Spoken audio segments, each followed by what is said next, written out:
আসসালামু আলাইকুম। সবাই কেমন আছেন? আশা করি সবাই ভালো আছেন। আজ আপনাদের জন্য নিয়ে এসেছি গল্পের অন্তিম পর্ব। আশা করি গল্পটি আপনাদের ভালো লাগবে। তাহলে চলুন শুরু করা যাক। হঠাৎ মুখের উপর পানির ছিটা পড়তেই আমার ঘুম ভেঙে গেল। ঘুম ঘুম ভাব নিয়ে চোখ খুলে মুখের সামনে ফাতেমাকে দেখে তো আমার চক্ষু চড়ক কাজ। সেকেন্ডের মধ্যেই চোখের ঘুম উধাও হয়ে গেল। আমি ভ্রু কুঁচকে চোখ ছোট ছোট করে ওর মুখের দিকে তাকিয়ে রইলাম। আসলে ফাতেমা আমার মুখের খুব কাছে এসে, কাছে মতলব একদম আমার নাকের সাথে নাক লাগিয়ে চোখ বন্ধ করে কান্না করছে। ওর এক হাত আমার চুলে বিলি কাটছে আর অন্য হাতে আমার ব্যান্ডেজ করা হাতে হাত বুলোচ্ছে। আসলে যেটাকে আমি পানির ছিটা মনে করেছিলাম সেটা ওর চোখের পানি ছিল, যেটা আমার মুখে পড়েছিল। সব তো ঠিক আছে, কিন্তু ও কান্না করছে কেন? আমি তো ওকে কাল থেকে এ পর্যন্ত কিছু বলিনি। তাহলে এমন পরিস্থিতিতে ইচ্ছে করছে ওকে বুকের সাথে জড়িয়ে ধরে সান্ত্বনা দেই, কিন্তু না, এত সহজে ওর কাছে হার মানলে চলবে না। কালকের কথাগুলোর শোধ আমি তো ওর থেকে নেব। ওকে মারধর করে বা ওকে বকাঝকা করে নয়, অন্য কৌশলে আমি ওকে বোঝাবো যে আমি রেগে গেলে কি কি করতে পারি, আর মন থেকে কাউকে ভালোবাসলে তার জন্য কি করতে পারি। আমি মুখে রাগী ভাব নিয়ে কণ্ঠ গভীর করে বললাম, কি ব্যাপার, কি হয়েছে? এভাবে মুখের উপর ঝুঁকে কান্না করছো কেন? আর সকাল সকাল এত কান্নাকাটি করার কি আছে? হয়েছেটা কি শুনি? ফাতেমা বুঝতে পারেনি আমি ঘুম থেকে উঠে গেছি। আচমকা আমার কথা শুনে চট করে মাথা তুলে আমার চোখে সোজা দৃষ্টি রাখে। কান্না করতে করতে চোখ লাল করে ফেলেছে। কখন থেকে কান্না করছে কে জানে। আমি বললাম, দেখি সরো, আমাকে উঠতে দাও। ফাতেমা বলে, না, আগে বলুন আপনি আমাকে ক্ষমা করেছেন। আমি বললাম, সকাল সকাল এসব কি হচ্ছে ফাতেমা? নিচে সবাই নিশ্চয়ই আমাদের জন্য ওয়েট করছে। সরো, আমাকে উঠতে দাও, ওয়াশরুমে যেতে হবে। ফাতেমা বলে, কিন্তু আপনি ওয়াশরুমে গিয়ে ফ্রেশ হবেন কি করে? আপনার দুই হাতে তো ব্যান্ডেজ করা।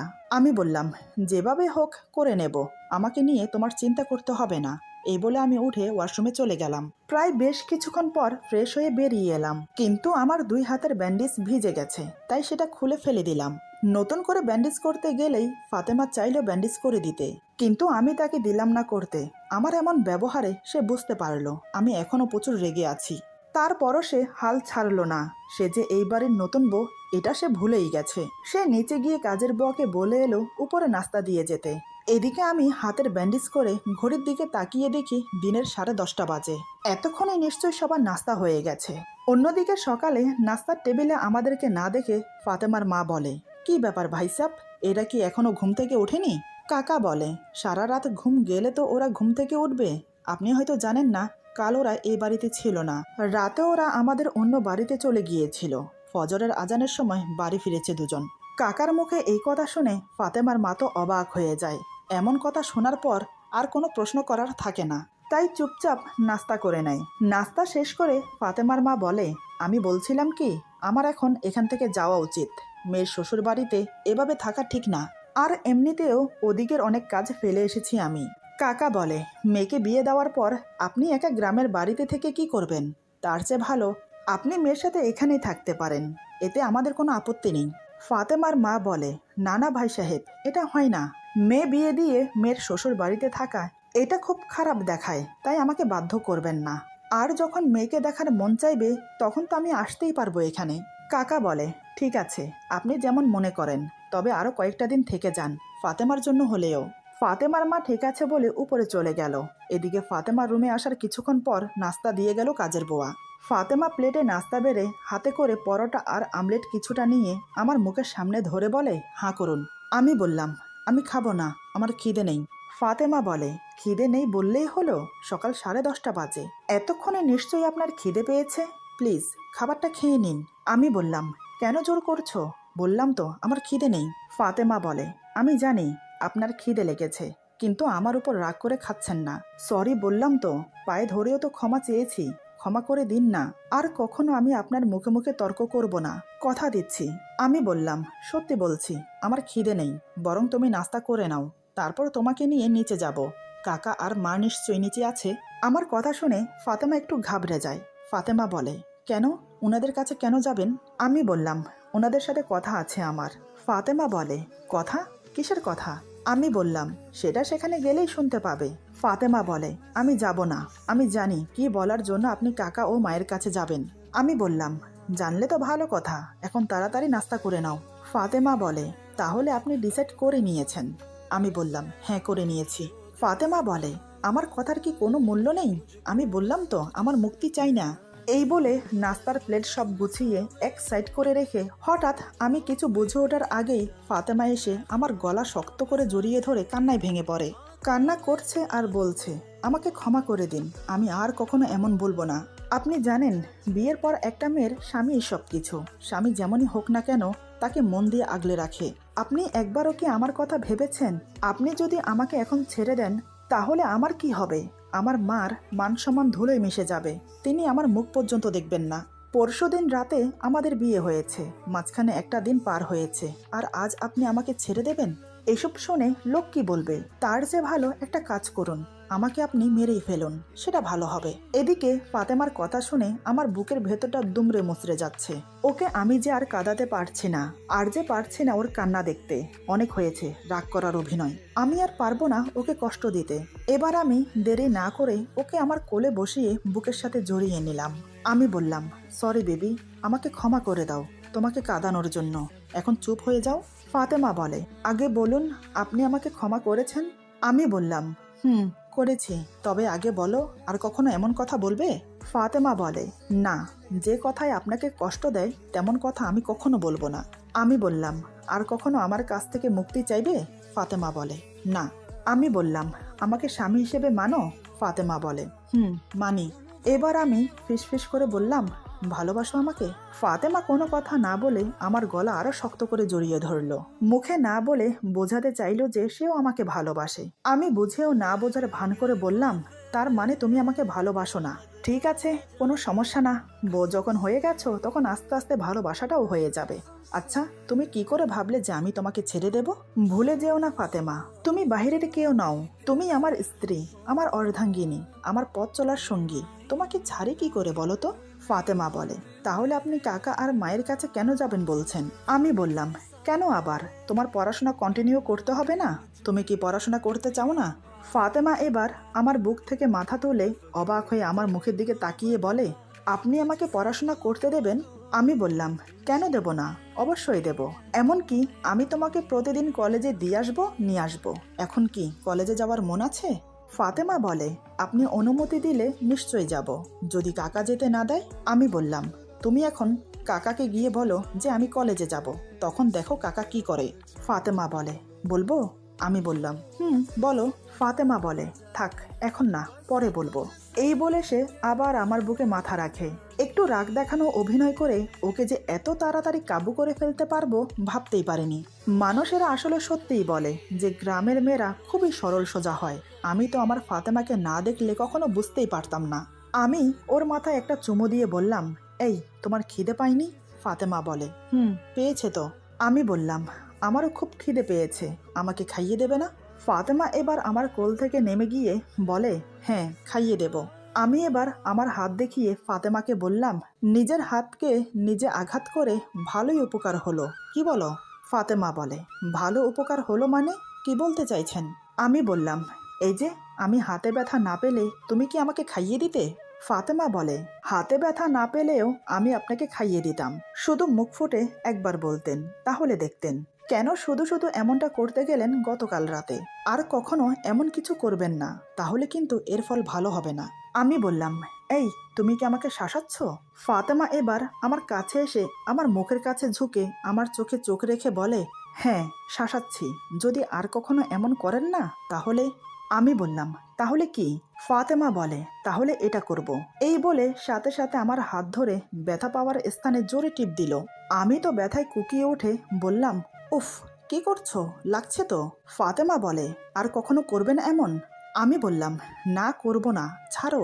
ফাতেমা ছেড়ে দিয়ে বলে, মনে থাকে যেন। আমি হাত ঝাঁকাতে ঝাঁকাতে বললাম, উফ, কি ডাকাত মেরে বাবা। ফাতেমা বলে, ডাকাতের এখনো কি দেখেছেন, আস্তে আস্তে সব টের পাবেন। এখন চুপচাপ এক জায়গায় বসুন, আমি খাবার খাইয়ে দেই। আমি আর কথা না বাড়িয়ে ফাতেমার দেওয়া খাবার খেতে লাগলাম। আমাকে খাওয়াতে খাওয়াতে ফাতেমা বলে, আমার আংটি আর নূপুর কোথায়? আমি বললাম, কোথায় আবার, ওই বাসায়। ফাতেমা বলে, আচ্ছা পরে আনা যাবে।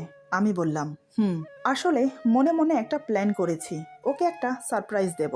খাওয়া দাওয়া শেষ হলে ফাতেমা প্লেট গুছিয়ে নিচে চলে গেল। এই সুযোগে আমি স্বপনের সাথে একটু কথা বলে নিলাম। রাতে ফাতেমার জন্য সারপ্রাইজ আছে। সারাদিন আর বাসা থেকে বের হলাম না। সন্ধ্যার দিকে আমি নিচে যেতেই কাকা আমাকে দেখে বলে, কিরে তোর হাতে কি হয়েছে? আমি বললাম, ওই একটু লেগে গেছে। কাকা বলে, লেগে গেছে মানে? 2 হাতে একসাথে কিভাবে লাগে? আচ্ছা যাই হোক, তুই কি কোথাও বেরোচ্ছিস?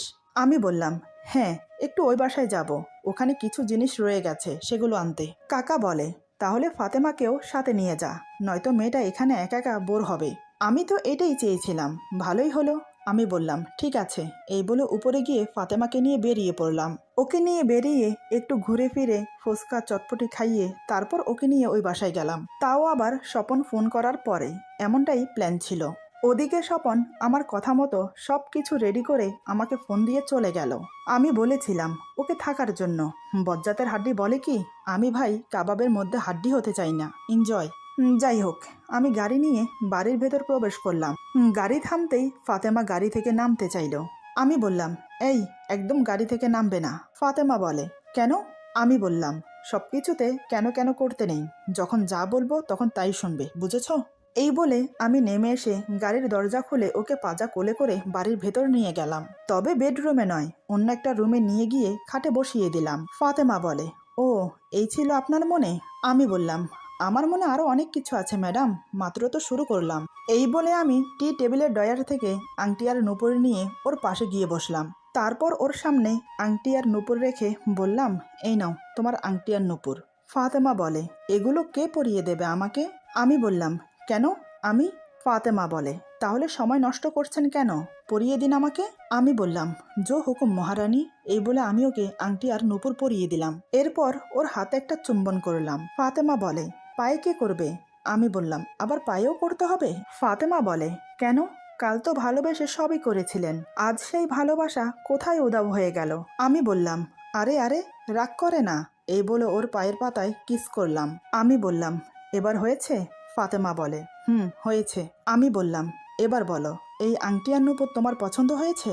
ফাতেমা হাতের রিং ঘোরাতে ঘোরাতে বলে, খুব পছন্দ হয়েছে।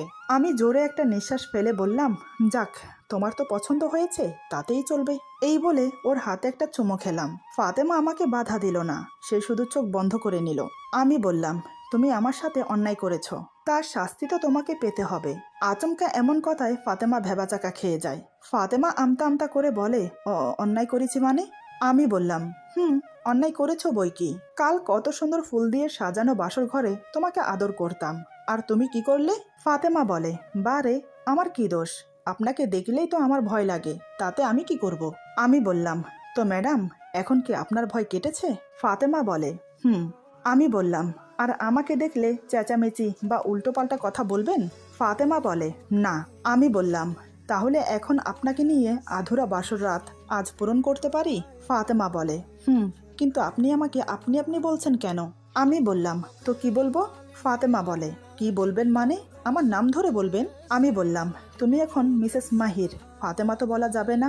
তা মিসেস মাহির, তাহলে এখন আপনাকে নিয়ে বাসর ঘরে ফেরা যাক, কারণ ফুল দিয়ে সাজানো খাট যে আপনার আর আমার জন্য অপেক্ষা করছে।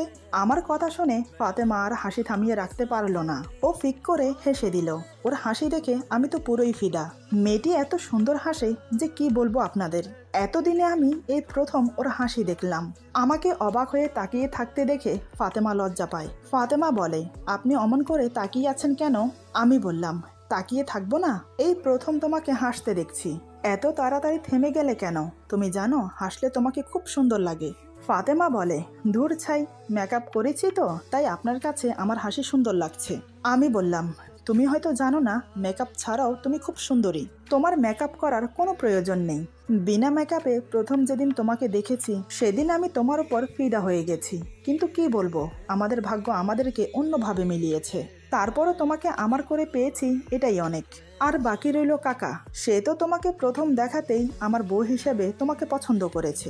তুমি কি ভেবেছো তোমার সাথে অন্যায় করেছি বলে তোমার সাথে আমার বিয়ে দিচ্ছে? না, আমার বউ হিসেবে তোমাকে পছন্দ করেছে কাকা। যে কোনো কিছুর বিনিময়ে সে তোমাকে আমার বউ বানিয়ে ছাড়তো, বুঝেছো তুমি? ফাতেমা যেমন লজ্জা পেল তেমন অবাক হলো। তার মানে কাকা আমি ফাতেমার হাত শক্ত করে ধরে বললাম, ফাতেমা, তোমার কাছে আমার বেশি কিছু চাওয়ার নেই, শুধু আমার দুটো চাওয়া আছে তোমার কাছে। ফাতেমা বলে, কি?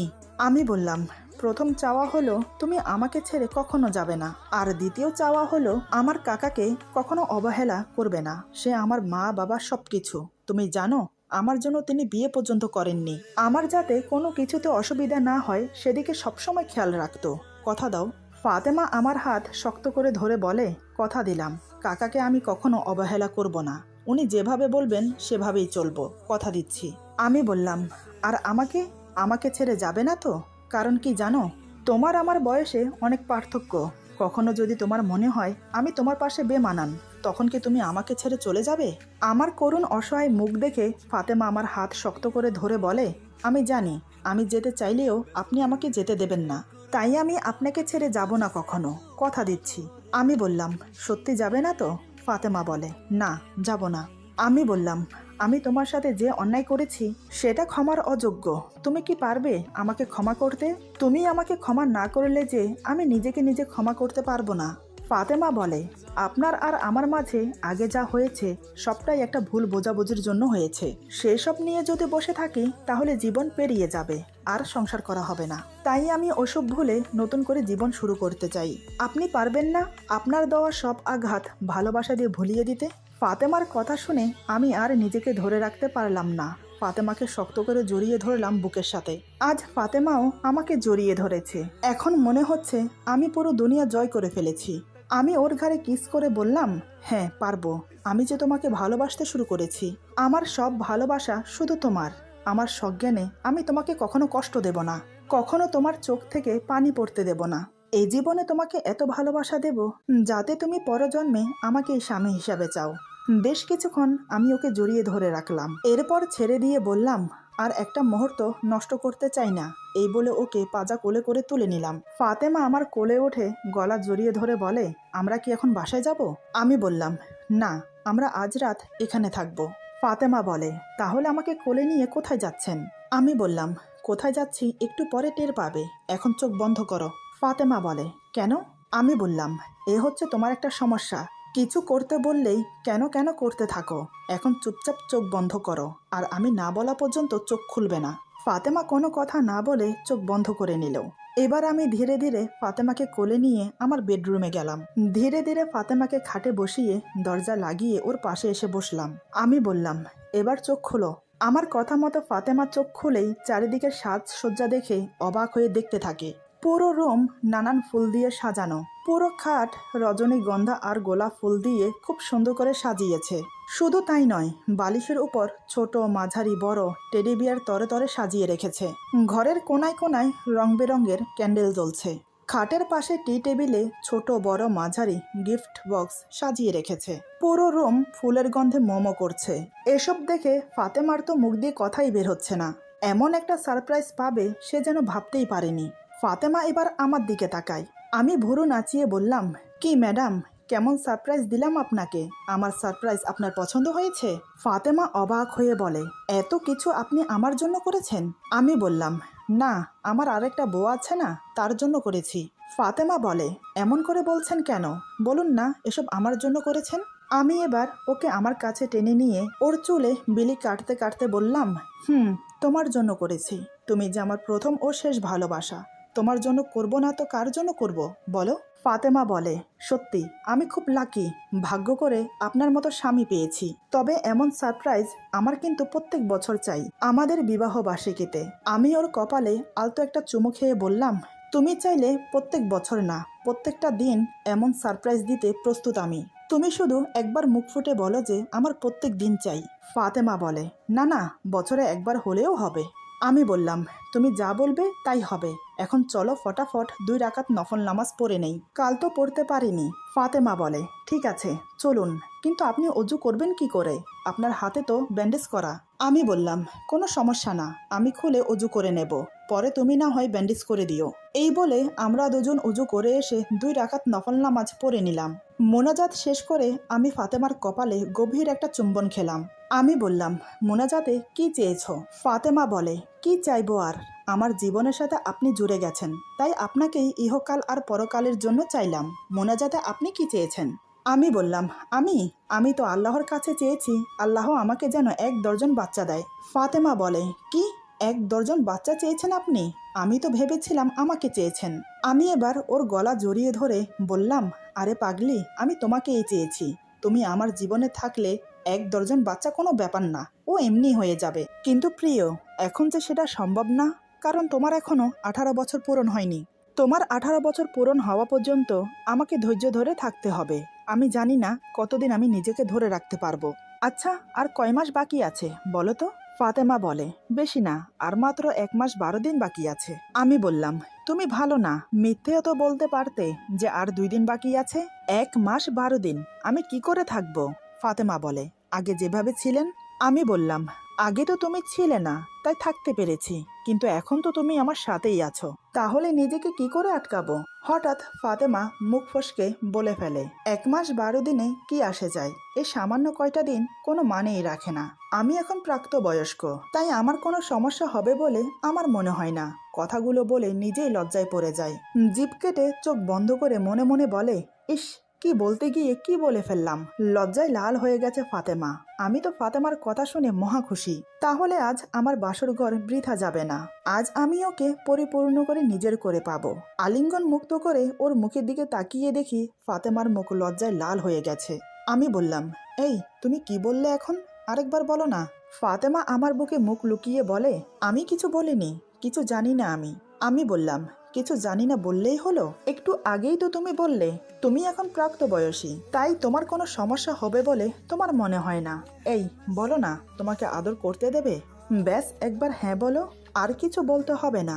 দেখো আমার ধৈর্যের বাঁধ ভেঙে যাচ্ছে, প্লিজ একবার হ্যাঁ বলো। এই ফাতেমা, বলো না প্লিজ, একবার বলো। ফাতেমা লজ্জায় আমাকে শক্ত করে জড়িয়ে ধরে রেখেছে, কোনো কিছু বলছেও না, মুখও দেখাচ্ছে না। আমি আবার বললাম, দেখো ভালো হচ্ছে না কিন্তু। আমি কিন্তু সত্যি সত্যি তোমাকে এখন আদর করতে শুরু করে দেব, তখন কিন্তু তুমি কিছু বলতে পারবে না। কি হলো বলো? কিন্তু না, ফাতেমা কোনো কথাই বলছে না। বুঝতে পারলাম সে রাজি। তার নীরবতা, তার লজ্জা আমাকে তাই জানান দিচ্ছে। এবার আমার আর তর সইছে না। আমি ফাতেমাকে ধীরে ধীরে বিছানায় শুইয়ে দিলাম। সে এখনো আমার বুকে মুখ লুকিয়ে আছে। হাতের পাশে লাইটের সুইচ ছিল, লাইট বন্ধ করে ডিম লাইট জ্বালিয়ে দিলাম। নীল রঙের ডিম লাইটের আলোয় পুরো ঘরে নীল আভা ছড়িয়ে পড়েছে। আমি ফাতেমার কানের কাছে ফিস ফিস করে বললাম, এইভাবে আর লজ্জা পেও না। আজ তোমার লজ্জা আমি হরণ করব, কারণ তোমার এই লজ্জা আমাকে আরো আকৃষ্ট করছে তোমার প্রতি। তোমাকে আজ আমি এত ভালোবাসা দেব যা তুমি কখনোই ভুলতে পারবে না। তবে আজ এই ফুলসজ্জা রাত যে এত সুখময় হবে আমি ভাবতে পারিনি। সব তোমার জন্য হচ্ছে, তোমাকে ধন্যবাদ দিয়ে আমি ছোট করব না। আজ আমার ভালোবাসা দিয়ে তোমাকে বুঝিয়ে দেব আমি তোমাকে কতটা ভালোবাসি। এই বলে ওর বুকে জড়িয়ে রাখা ওড়না খুলে খাটের নিচে ফেলে দিলাম। ফাতেমা এখনো চোখ বন্ধ করে আছে। আমি ওর বন্ধ চোখের দিকে তাকিয়ে ওর বুকে হাত রাখলাম। এক পা ওর পায়ের ওপর তুলে ওর কপালে, গালে, চোখে চুমু খেতে লাগলাম। ওর গোলাপি ঠোঁটে আলতো করে চুমু খেয়ে ঠোঁট জোড়া মুখের ভেতর পুরে নিলাম। এদিকে আমি ওর ঠোঁটে কিস করছি, অন্যদিকে আমার হাত ধীরে ধীরে ওর কামিজের ভেতর প্রবেশ করে ওর বুকে আবার স্পর্শ করলো। বেশ কিছুক্ষণ পর ধীরে ধীরে ওর কামিজ খুলে দিতেই ফাতেমা আমাকে জড়িয়ে ধরলো। ওর অর্ধনগ্ন শরীরের স্পর্শে আমি আর নিজেকে ধরে রাখতে পারলাম না। নিজের টি শার্ট খুলে উন্মুক্ত বুকে ফাতেমাকে জড়িয়ে ধরলাম। সে এক পরম তৃপ্তিময় সুখ অনুভব করলাম। 2 হাতে ওকে জড়িয়ে ধরে ওর ঘাড়ে, গলায় কিস করতে লাগলাম। যখন সঙ্গমের জন্য প্রস্তুতি নিলাম তখন ফাতেমা বাধা দেওয়ার চেষ্টা করলো। তখন থামতে বললেও থামার মতো অবস্থায় ছিলাম না আমি, তাই জোর করে হলেও আমি সঙ্গমে লিপ্ত হলাম। কিন্তু ফাতেমা ব্যথায় কান্না করে দিল, তাই ওকে শান্ত করতে কিছুটা সময় লেগে গেল। তারপর ধীরে ধীরে শুরু হলো আমাদের মাঝে সেই আদিম খেলা, যার জন্য নর নারীকে এই দুনিয়ায় জোড়া বানিয়ে সৃষ্টি করেছে। প্রায় অনেকক্ষণ পর ক্লান্ত হয়ে এলিয়ে পড়লাম ফাতেমার বুকে। দুজনেই ক্লান্ত। আমি ফাতেমার পাশে শুয়ে ফাতেমাকে বুকে জড়িয়ে নিলাম। কপাল একটা চুমু দিয়ে বললাম, খুব কষ্ট দিয়েছি না? সরি। ফাতেমা বলে, আপনি খুব খারাপ, এভাবে কেউ করে? আমি ব্যথা পাইনি। আমি ওর কপালে আরো একটা চুমু দিয়ে বললাম তো সরি, এবার থেকে আর ব্যথা দেব না। এই বলে ওকে বুকে জড়িয়ে রাখলাম। সেই রাতে আমার আরো ইচ্ছে করছিল ওর সাথে মিলিত হতে। কিন্তু ও নিতে পারবে না, তাই নিজের মনকে শান্ত করে ঘুমিয়ে পড়লাম। সকালে ঘুম থেকে উঠে ওর ঠোঁটে কপালে অনেকগুলো চুমু খেয়ে বললাম, ঘুম কেমন হলো? ফাতেমা আমার বুকে আড়মোড়া ভেঙে বলে, খুব ভালো হয়েছে। আমি বললাম, তাহলে এবার ফ্রেশ হয়ে নাও, আমাদেরকে বাসায় ফিরতে হবে, সে খেয়াল আছে? আমার কথা শুনে ফাতেমা চট করে উঠে বসে বলে, হ্যাঁ তো, কাল তো আমরা জিনিস নিতে এসেছি, আর এরই মধ্যে এসব হয়ে গেল। ছি, এখন ওনারা কি ভাববে আমাদেরকে নিয়ে? আমি ওর হাত ধরে টেনে আমার বুকে নিয়ে বললাম, কি আর ভাববে, ভাববে স্বামী স্ত্রী একান্তই সময় কাটাচ্ছে ওখানে। এরপর ফাতেমাকে আরো একবার আদর করলাম। এভাবেই শুরু হলো আমাদের ভালোবাসা। আমাদের বিয়ে 2 বছরের ব্যবধানে স্বপনও বিয়ে করে নিয়েছে। সে আর আমি দুজনেই চুকিয়ে প্রেম করছি আর সংসার করছি। আজকের গল্প এখানে সমাপ্ত। অতি শীঘ্রই নতুন গল্প নিয়ে আসছি। সবাই ভালো থাকবেন। আল্লাহ হাফেজ।